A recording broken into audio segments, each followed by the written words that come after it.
Hello and welcome to LangTime Chat episode 39. Yay! That is an appropriate level of excitement. I can translate that into Finnish too. Yay! That was perfect.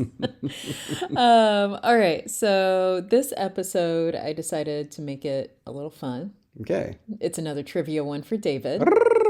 So I have compiled some trivia, and I used Grambank, which has more recently been, I think I'm not saying this incorrectly, more recently been released to the general public online. They've been working on it for a really long time, but I don't think we had access to all of its features.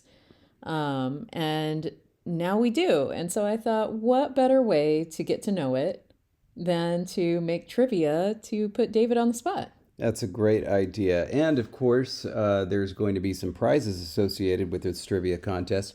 If Jessie wins, she gets her choice of soft drink, which I will provide for her.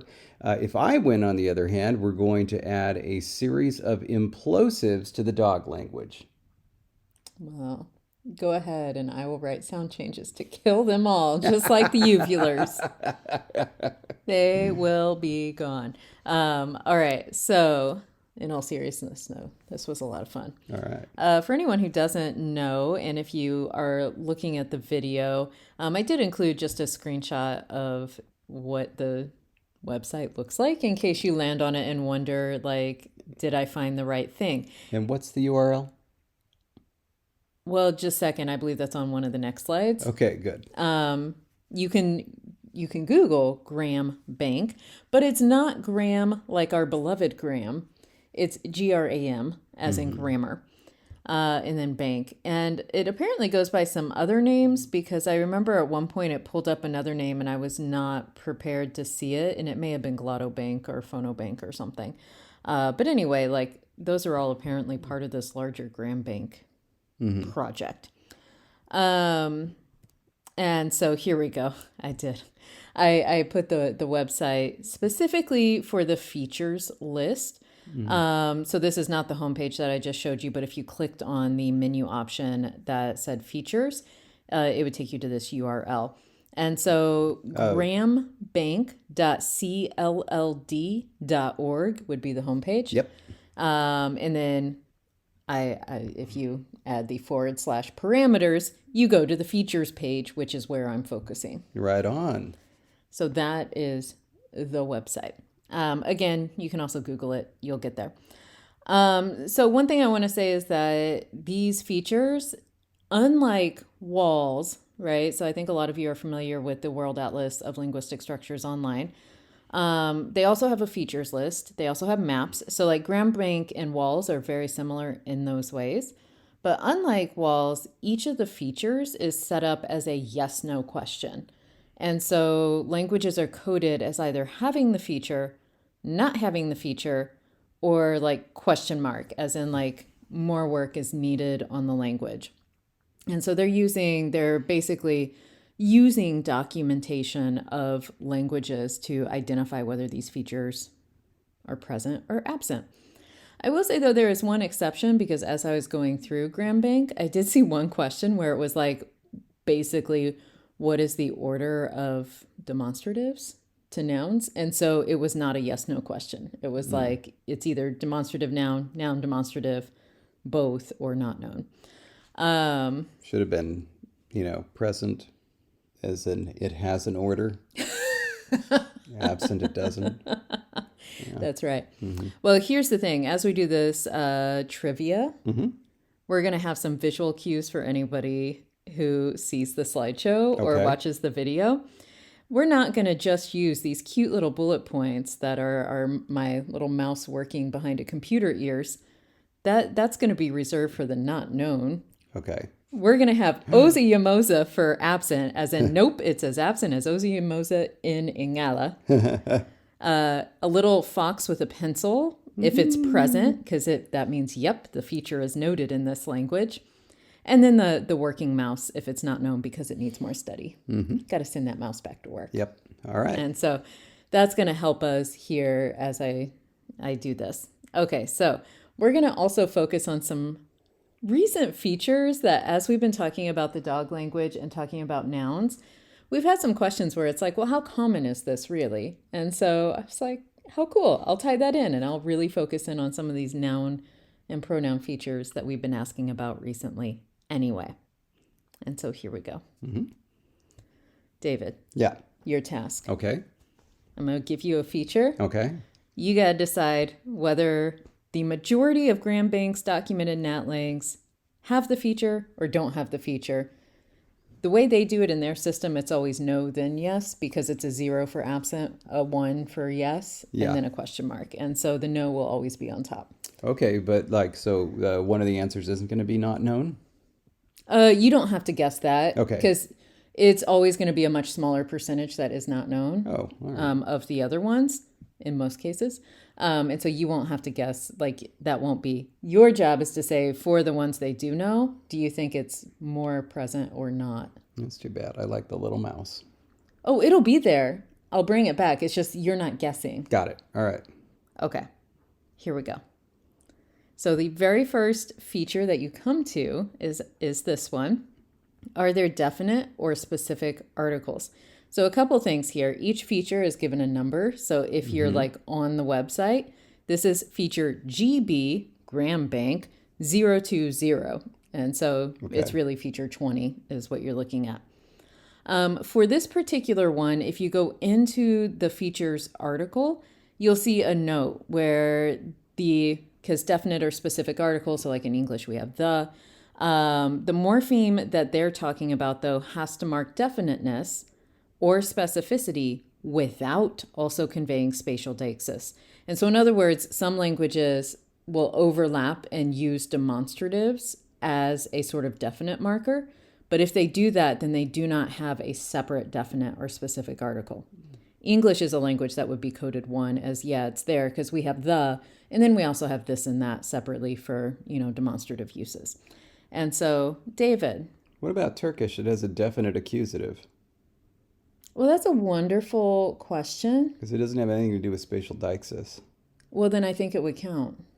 All right, but it's an accusative.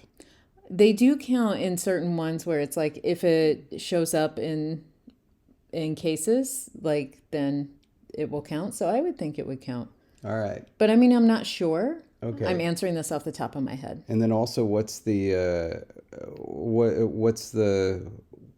like? Is this all languages? Like, what are they working with? Almost every feature has somewhere between 2,300 and 2,400 documented languages. That is a fair amount. Okay, I'm gonna say absent.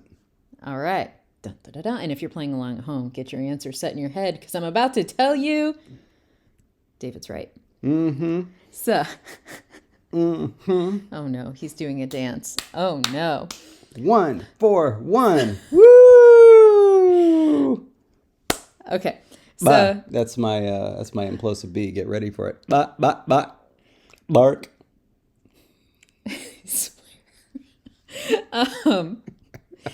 So for this particular feature, they were looking at just over 2,400 entries. And so looking at, for languages. And about 57% of them did not have a definite or specific article associated with it. And so the majority do not. About 34% had it, so 824 languages. And like I said, that includes English. And then about 205 languages or 9% of them need more work because they're not sure. It isn't clear in the grammar or like it just straight up didn't really talk about articles. And so there you go. Now, right on. So to wrap that up, most NatLangs don't mark definiteness separate from other features such as deixis. But an example or a couple examples from languages that do have definite articles include, and so they also give you examples, and that's the funnest part, I think. All right. I don't know if it's Aiton or Aiton. I'm going to say Aiton. Aiton. That's my guess. An Aiton example, this is from Mori's work in 2005.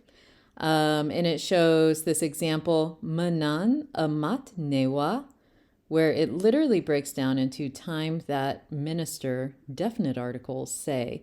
And so it's like Then the minister said. So it's really timed that. So at that time, the minister, or minister definite article, and then said. So ne is the definite article, and it follows the noun. What's ah? You know, that's a wonderful question, and it's probably something I accidentally deleted when I was formatting. Ah. You know, like copy paste, Right, and then yeah, I was yeah. formatting, and I probably accidentally deleted something. So David's pointing out that it's time, non, that, and then there's an ah, and I don't know what the ah is there for. Yeah. And it probably is in the original article, and I did a boo-boo. We're going to guess how it's pronounced. Manana mat newa. Just going to guess. My God, that sounded wonderful. All those iTunes speakers, I'm sure, would agree. Mm-hmm. Okay, so that is one example. So that's, you can get definite articles following nouns as their own units. Of course, they can precede as their own units as well. But they can also attach to the nouns, like in these Ganda examples from Crabtree 1902. I love this, from so long ago. Where there are these examples in Tebe Ebiri, which means chair, and then Ebiri breaks down into the A prefix is the definite marker, and then Biri is two, so it means the two chairs, the specific two chairs. If you just wanted to say two chairs in general, you would drop that A prefix and you would just say Entebe Biri for two chairs. Very cool. Question number 2. Do indefinite nouns commonly have indefinite articles? So back on this article, business. So definite marker is like the. Indefinite, in English we have a and an. And so do the majority of the languages surveyed here have indefinite markers? That one's tougher. I'm going to say it's going to be much closer, but I'm also still going to go with no. All right, here we go. David's answer is no. And David's correct. It's actually further apart though. 79% of the 2,425 languages they surveyed lack an indefinite article. Only 12% had one. Yeah, I guess they're just not as useful. I just thought because their pathway to grammaticalization is so simple. Just from like one or whatever. Usually just one. And so I thought, why not? And I know of a language that has an indefinite but no definite. So I was like, but no. So even more natlings lack the indefinite markers. For some examples that do have it, because of course if they don't have it, they're just not going to have a marker in front of the noun or behind it. And so if they do have it, though, it can show up in a variety of ways. And Njanga, this is Robson 2011 data, has this example of he built one house versus like one is in just he built house, any house, he built whatever, versus he built a house indefinite, right? So I guess that top one is not whatever. The top one is like he built one house versus he built a house. How about that? Indefinite. And it is marked here. So like the sentence itself stays the same. Wu baki yo. And yeah. Baki. Wu barki yo. There we go. So that is he built house. If you add man behind house as a separate unit, then that makes it the indefinite. So he built a house. Versus like, I guess like the house or something. Yeah. Fascinating. In Limbu, this data is from Von Dream in 1987. It attaches as a suffix, the indefinite marker does. And so like the other example, it follows the noun, but in this case, it actually attaches as a suffix. And so if you want to say, give me a rupee, you say the word for money followed by the indefinite marker to say a, and then the verb give. Yangdik parane. No. Wait. Pirange. I'm gonna go out on a limb here and make a couple of guesses. One, since they're talking about rupees, I bet this is somewhere in the Indian subcontinent. So I bet that H is probably aspiration. So we have Yangdik. Probably. Pirange. So give me a rupee. Then we have tik, yang ladzok. It costs 1 rupee. And note, especially it's easy to see if you're looking at the screen, but we have the indefinite suffix dhik, which is like voiced, right? Because it comes after angma, looks almost identical to teak, which means one. And probably is the source of that. And so, yeah, at the suffix that gives the indefinite, just like David had said, it's such an easy sort of route to grammaticalization. Take the number one, grammaticalize it, and bam. I'm still going to take the win on this one. 2 for 2. Oh, you're going to take the win even though you were only like partially right? I said no. An example of a language lacking indefinite markers includes a lot of them, including Assiniboine.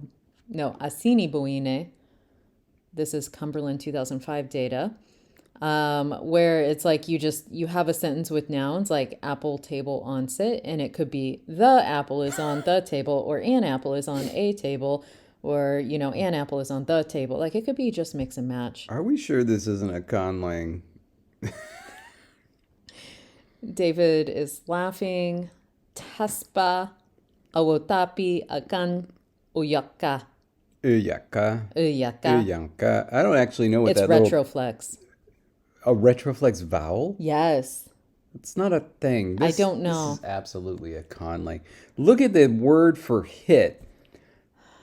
Upa. I didn't know what to do. I don't know what to do with that. So yeah, it's what was in the data though. All right. So there you go. There's no markers. Those can be interpreted anyway. Yeah. Next question, David. Are nominal conjunction and the comitative expressed by different elements? Oh, I'm going 100% yes on this one, well over the 50% mark. Let's see it. Show me the foxy. You're correct, but not over 50%. Dang. And in fact, a whole bunch of languages need more work on this one. 27% of the languages that they have surveyed for this particular feature need more work because I guess it wasn't clear in the grammars how they would express the comitative most likely. Like they probably talked about conjunction, but they maybe didn't talk about that comitative reading like with John or whatever. But then like 44% of the languages do use different elements. Well, sure, but just like when they're doing an election, I mean, you can look at what areas those 27% of languages are come and predict. And so I bet we could call a winner. I mean, you got the answer right. It's just you were a little too confident on your percentages. Okay, so overall, different elements represent the comitative and conjoining nominals in most NatLangs. However, again, a lot of languages need more research. One that I thought was really cool, they showed this example from like older Turkish was actually the same particle and it was just a suffix. So they just gave this real quick example of like Mary'le John, which means Mary and with John. It could be either. So it's both conjunction and it's also a comitative reading. Modern Turkish, however, borrowed ve, which specifically means and. And so now you're more likely to see Mary'le John when you mean like, John with Mary, versus Mary and John is going to be expressed by a completely separate word, ve, instead of a suffix, le. Where did they borrow it from? I actually don't know where they borrowed it from. It just noted that there was a borrowing, and I may have missed the note. It's a little too far from wa in Arabic to have come from Arabic, right? I don't know. I mean, wa and va are not all that far. Yeah, you can't have a W in Turkish, so the W would go to V. It's just the vowel. The vowel that gets me. But I mean, it also could have been completely influenced by the lay. I suppose. And so I don't know. Okay, here we go. Oh my gosh, David is using Wiktionary on his phone, which means this is going to take a while. Yeah, I'm just... Okay, but as he's doing that, what I want to say is that, so modern Turkish was coded as, using different elements. Older Turkish would have used the same, and it is indeed from Arabic. Wow. Okay. All right. And so that was a cool little thing. I thought that was fun. Yeah. Another fun example was this Male example from AMHA 2001. where it's actually the same element. And so it is the suffix na. If it's only used once, though, it means with. If you use it twice, so on two different nouns, then it means and. Really? And so here in the top example is I saw the chief with the woman. And so you get tani, I, sugatsi, chief, lalelonna, woman with, The na is, lalelonna, with, yeah. zagene, sa. Now what changes in the next sentence, you still have lalelonna with that na, but you add the na to chief as well. And then it means I saw the chief and the woman. Yeah. And I thought that was really cool. That is cool. Wow. That's a really nice idea.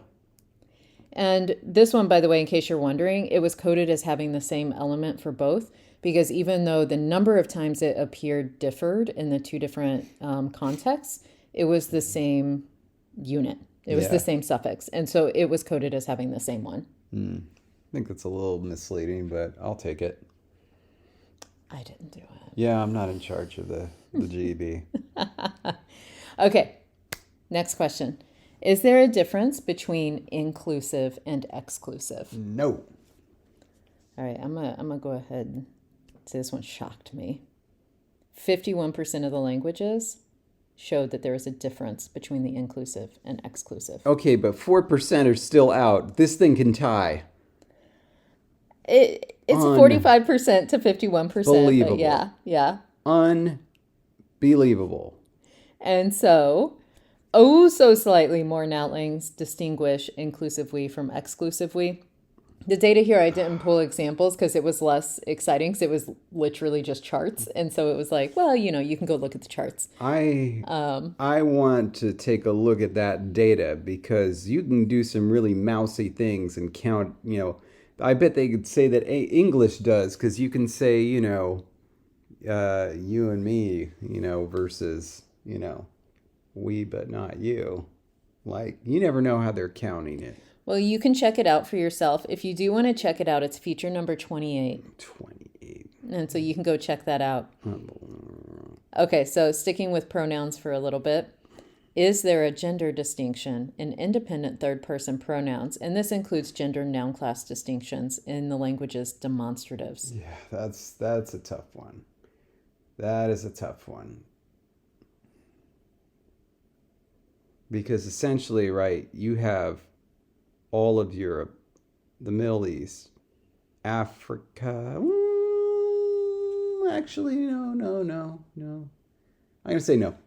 Okay, so David's going for absent, and he's correct. Yeah. So 74% of the languages surveyed, so that's over 2,400 languages, 74% of them lacked a gender distinction in independent third-person pronouns. And again, that includes the demonstratives, and that includes noun class as well. So remember that when we talk about gender distinction, what we're talking about from one language may be formally called gender, but in another language be called noun class. And so it isn't marked in most languages. Yeah, I'll tell you what I remembered. So Swahili is just a nice representative of Bantu. And of course, there's plenty of noun classes. No distinction in the third person pronouns. So it's like, you might think like one way of doing it would be like, oh, well, if you have all these different noun classes, then you have to have a different third person pronoun for each one of those noun classes. But I think they have so many that are just like, nah. And they're not even related. If you look at the third person singular pronoun, it's like not even related to any of those noun classes. And so I figured, you know what? Probably most of the languages like that are that way. Well, you did some good figuring. Good job. Most Natlings lack gender distinction. That was the summary of that. Mm-hmm. And now, another pronoun question. Is there a dual or unit augmented form in addition to plural or augmented in the pronoun system? So in other words, is there a special way to refer to a dual pronoun in the language separate from, singular plural distinction? Here's the thing. That's one of those over time answers, because that's a hard yes if you go back 1,000 years. These are modern. Nowadays, I'm going to say no. And indeed, 72% of the languages lack a dual form in the pronoun system. And so that was out of 2,394 languages, so a nice sample size. So yeah, most of them do not have that dual in their pronoun system. And I think that was the last pronoun question. I'm going to throw out a guess here. Like, I'm thinking about something like Arabic, which has dual forms for all of its verbs and separate dual pronouns. But the thing is, like, if you think about that, often where you're going to make this special distinction, it's usually for human beings, right? Because that's where, it might matter and you might care. If it's for inanimate objects, you don't care as much. And the thing is, how often do you refer specifically to two people or about two people? It's just not that common. I think eventually these things drop out, and the kids just stop using them, just start using the plural. Those kids ruin everything. Yeah. All right, moving away from pronouns into demonstratives. Ooh. And this is one we had recently talked about. Ooh. Are there 3 or more distance contrasts in demonstratives? This is feature 35. And so 3 or more. So we're not interested. If it's got 1 or 2, a two-way distinction like English has, it's coded as being absent because we need 3 or more distance contrasts. So English doesn't count. Well, it's absent. It counts, but it would be No, no. but we used to have here, there, and yonder. Well, it's not used to. Like that example of Turkish that I showed you, older Turkish would have been coded one way, but they coded modern Turkish because that's what they're looking at. Okay, so you don't think that we have yonder in English? Not productively. All right, then I'm going to say, you know what? I'm still going to say yes. I'm still going to say yes. Okay. Yes is common. And David's wrong, but barely. This one is almost even. Oh my! Tell them the numbers. I will. Right. So out of the languages surveyed, 46% of them lack 3 or more distance contrasts. So the answer is no, 46%. But 44% have it. And we're talking about a difference of, what is that, like 44 languages? No, wrong way, like 39 languages or it's something. 1,111 versus 1,075. And there's 242 that are unknown. This has got to be like one of the easiest things to figure out when you're studying a language. Who are these 242 linguists? Like, what are you doing? Come on. Come on. This is like one of the first things that you find out. David's upset. And I yeah. did my math way wrong. I missed 100 languages in there somewhere. No, so don't listen to my math earlier when I was like 39. I was like just throwing out numbers like gibberish. No, there's almost 100 languages difference here. What are you talking about? I'm trying to do math in my head and it's not working. But from 075, there's like, what, 40? I don't know. Here. I'm so off on my ability to look at numbers right now. It's not that many. Which is really sad because I normally am really good at math. It's just at this moment, I'm looking at numbers and my brain is like, I'm just done. Look. It was 36. I was so close with my gibberish numbers. Never mind. Oh my gosh, I've taken you down a tangent of nothingness. And so, slightly more Natlings lack 3 or more distance distinctions in their demonstratives, but it is close to an even split. So, an example from a language that does have 3 or more distance distinctions is Tayore. And this research comes from Gabby 2006, where you have a 3-way, whether it is speaker proximal, and that demonstrative marker is in with like nh at the end there. You have addressee proximal, which is oop. And then you have a distal, so it's not close to either. Yeah, that's cool. I've never actually seen one of those in a natural language. Oh, yeah? Yeah, I mean, we've done it, and I've done it plenty of times, but because it seemed reasonable, but I don't think I've ever seen one. And their demonstratives, by the way, follow the nouns that it's working with. And so yeah.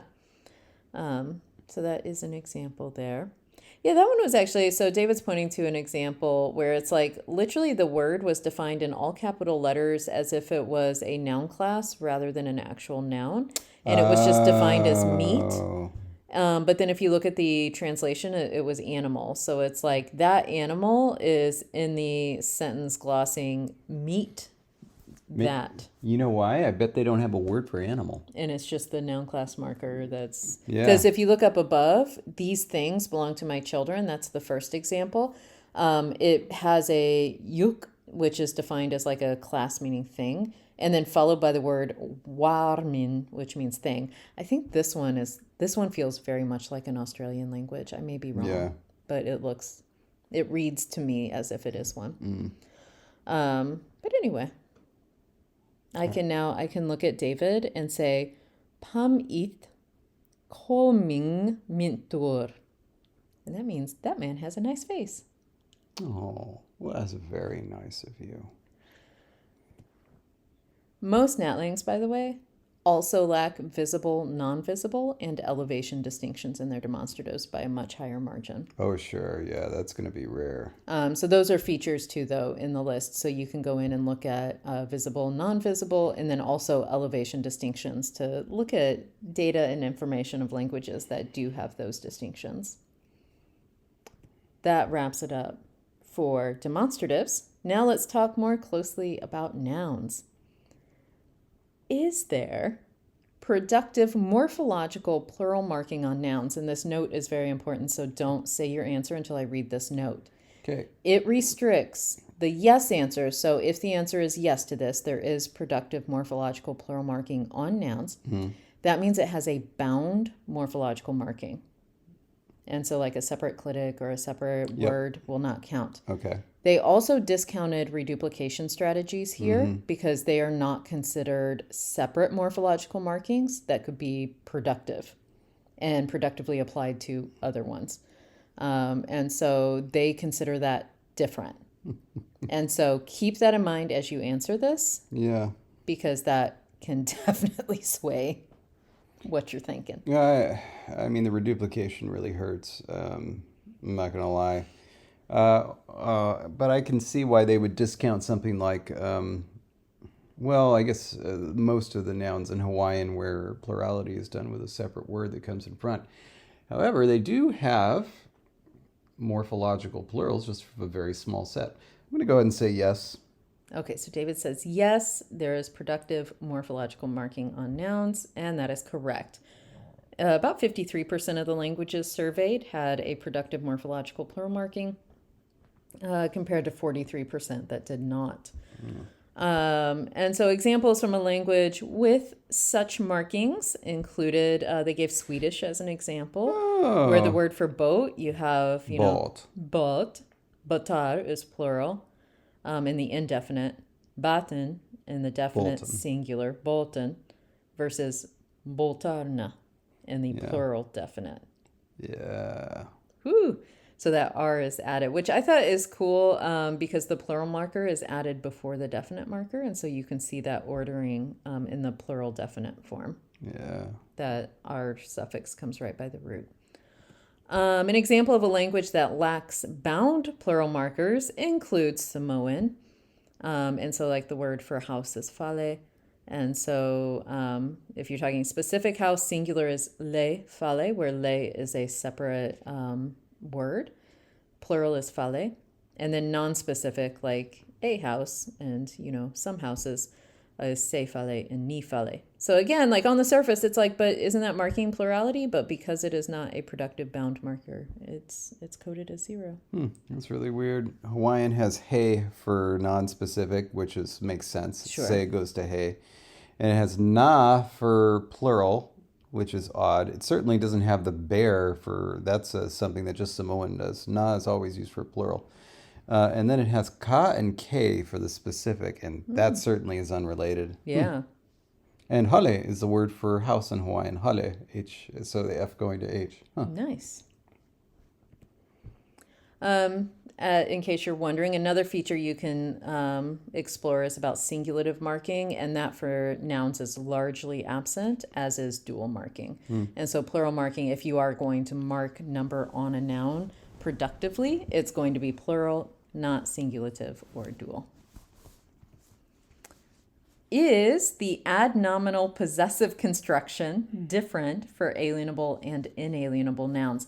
Now, this one I pulled out specifically because I think we had just recently talked about this in a live stream where we were like, how often does this actually happen where you have like that distinction between, constructions for alienability and inalienability and possession? And so I thought this was a good one to pull out.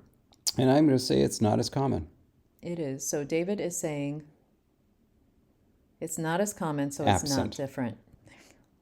And you are right. By a small margin, 45% of the languages did not have different marking for possession. 40% did. And so, in other words, most natlings have the same strategies for both kinds of possession. So, for example, in Spanish, get all these examples like mi dedo, which means my finger, or el dedo de Ana, Anna's finger, mi hermano, my brother, el hermano de Ana, getting my vowels, that's Anna's brother, mi libro, my book, el libro de Ana, Anna's book. So it's like it doesn't matter that Anna's finger is, a little bit more inalienable than, say, her book. It's marked the same way. Languages with different strategies include Luiseño. And so this one was really interesting. So it's like my sinew, like Sinew. In your body is nota.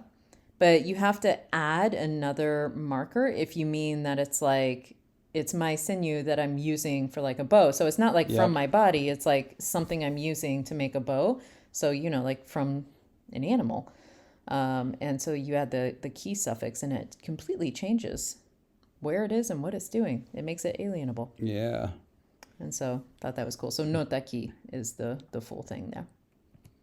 Another example is from Nakanai.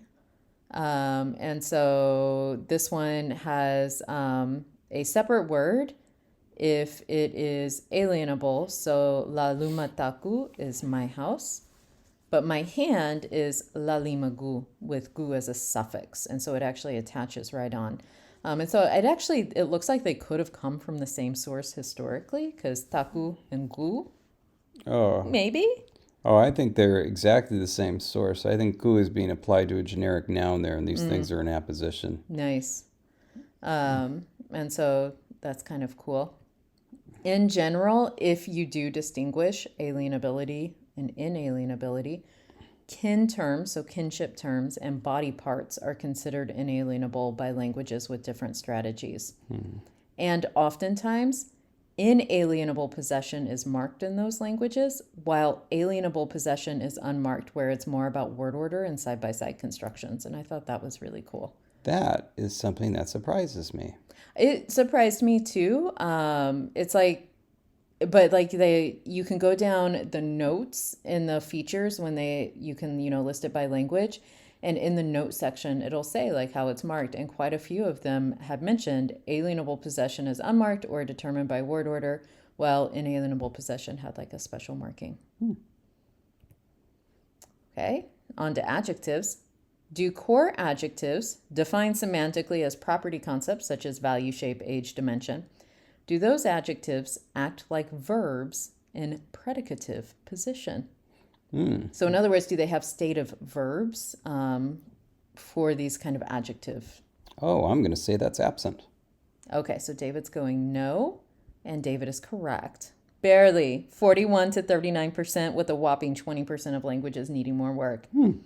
But you are right. I can't take that win away from you. So slightly more natlings do not treat predicative adjectives as verbs. An example of a language that treats them like verbs, so an example that does, is bororo. And this data is from Cromwell 1979, where you can say imagore, that means I speak or I spoke. Ikurere, I am tall or I was tall, where it's marked the same way, it's got all the same verby things, and tall is treated just like speak.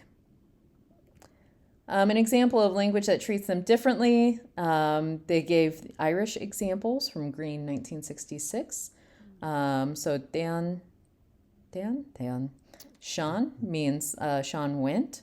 But if you want to say like he was ill, you have to use that copular verb is brote e, where ill is, it follows the verb. So it goes verb, adjective, subject in those predicative situations. So there's that example. All right, so now let's talk about attributive adjectives, David. Do core adjectives used attributively require the same morphological treatment as verbs? So in other words, are they like participles or like little relative clauses? Do they need tensing or verb agreement, subject agreement? What a strange question. I'm going to say no. And no is correct. So this one is a much clearer example. 61% of the languages do not treat them like verbs. And so a language that treats them the same, to see an example here, Choctaw treats them the same, where if you say, I saw the tall man, tall as the attributive adjective carries a tense marker. And it's a suffix, this H at the end of cha-ha, that final H. What a way to mark tense. Wow. You see it there. You see it also in the sentence, the man is tall, where tall is the verb in that case. And so it's predicatively and attributively. It is tensed and treated like a verb. Huh. And Weird. so I thought that was really interesting. Yeah, that is kind of interesting. So, but it really is like an example of how we did, that must have been in Sarkeje, where we did like all relative clauses essentially for the adjectives. And so the adjectives, however they're used, end up getting verb treatment. A language that treats them differently, this one kind of cracked me up. They give this example of akha, and it's just like, ngasiha yone, and it just means fish red. And it's like, there's no marking on the red, so you can see it's not being treated as a verb or anything. But they didn't give any examples from this language with a verb. And I was like, well, how are verbs treated? I don't know. And so, treated differently, though. Okay, so this one I thought was really fun because it gets into case marking. And I think case marking is the last major area I go into in this little trivia game. Are there morphological cases for non-pronominal core arguments? So in other words, they got to be noun phrase, not a pronoun. And they got to be a core argument. So like subject, agent, patient, or subject object, depending on, if you're a nominative accusative language, ergative absolutive if you're not. To count, the marking must be bound, just like the plural marking.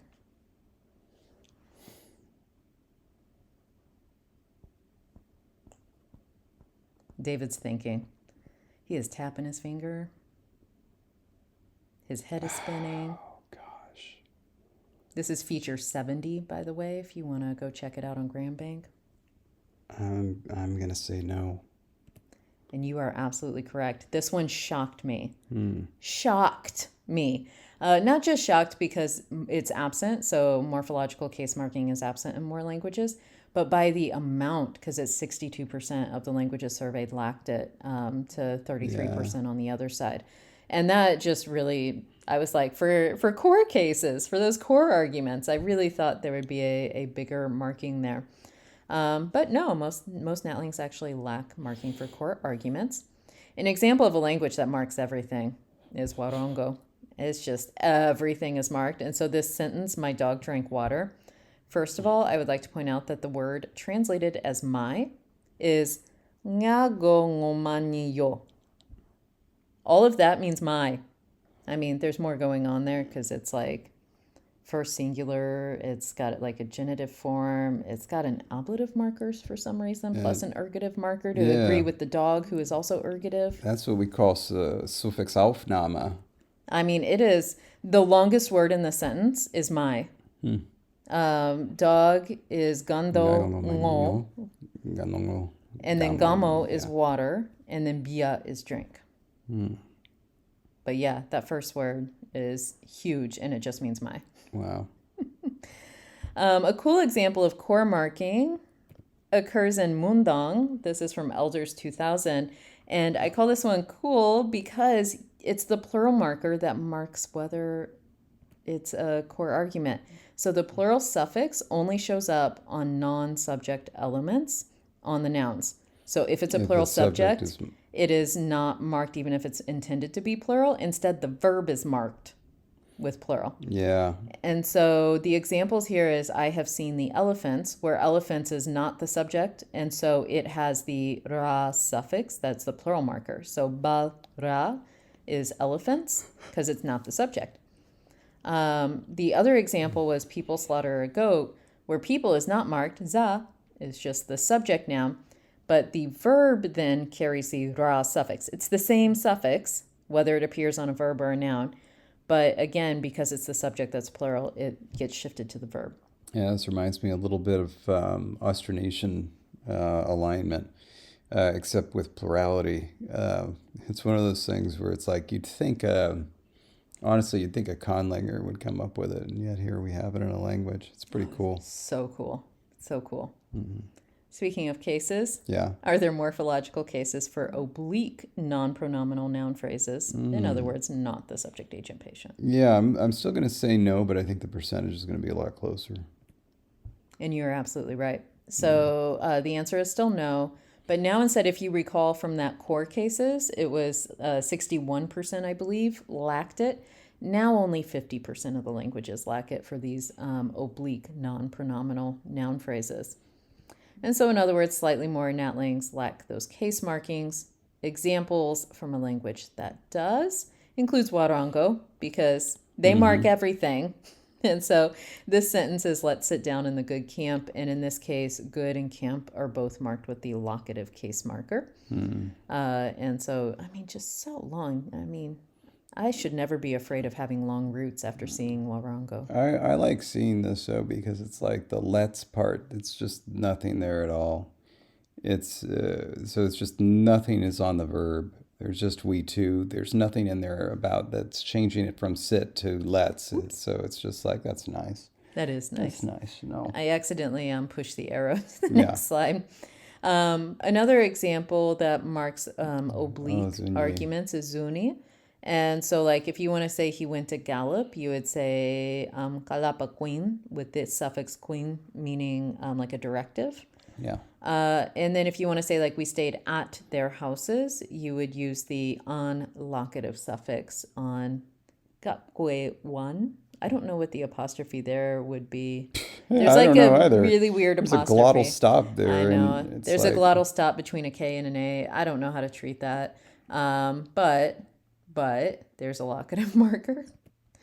And then another example is num, which is from Bros 1988. And this one is cool because it's all tone changing. So if the tone is high, as in bugo, house, to say locative in the house, you do low, bugo. So bugo, house, bugo, in the house. Wow. Guyun, my stomach, guyun, in my stomach. And then if it's already low, as in gala, which is concession, gale. There we go. Then you change it to low, high. So gale is in the concession. So I thought that was a really neat example. So for anyone working with tonal languages. So you may be asking yourself, well, cool. We played this trivia game. We found out that David more or less has a good read on what features show up in languages. So good job, David. You win. But you may be wondering, like, what does this mean for you? What does this mean for your conlangs? Especially as you like go in and explore some features on your own, maybe. Like maybe you want to go look at all 195 features that they currently have available on Grambank.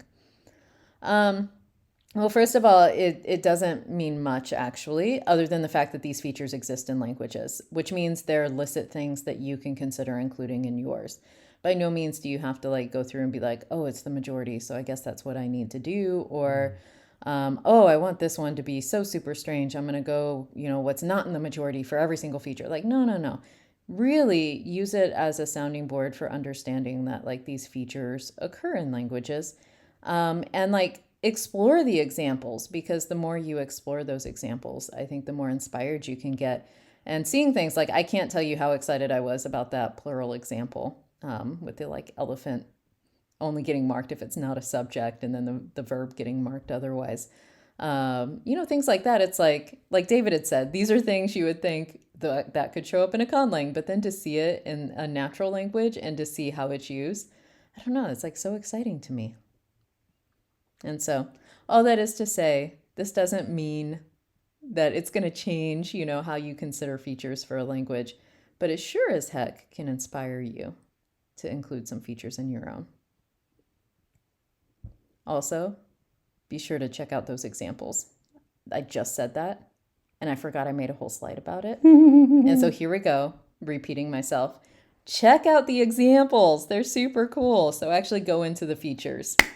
High five. Go into those features, explore them, and have some fun. David, do you have anything to add before we sign off? I feel like maybe there needs to be more research done on these languages. Maybe especially on demonstratives. Yeah, I really feel like that should be my victory. Ah, I want that one. Oh well. Honestly though, how do you not study that? How do you not study that? That's just silly. That's bare bones stuff. This is a great way to sign off. Yeah. David complaining Yep. that his what was already a victory. Right, that one. There was another one. I forget which one it was, but there was another one where I should have won. Okay. But But that again, one, on the whole, you still on won the the game. whole, yes. And so there's nothing to be taken away. About time. Anyway. There's my Anyway. implosives. I hope you all have enjoyed this. And if you haven't checked out Grambank yet, I think you should. It's a lot of fun to explore and look at maps of features and learn more about languages. And so have fun. And until next time, stay grammar.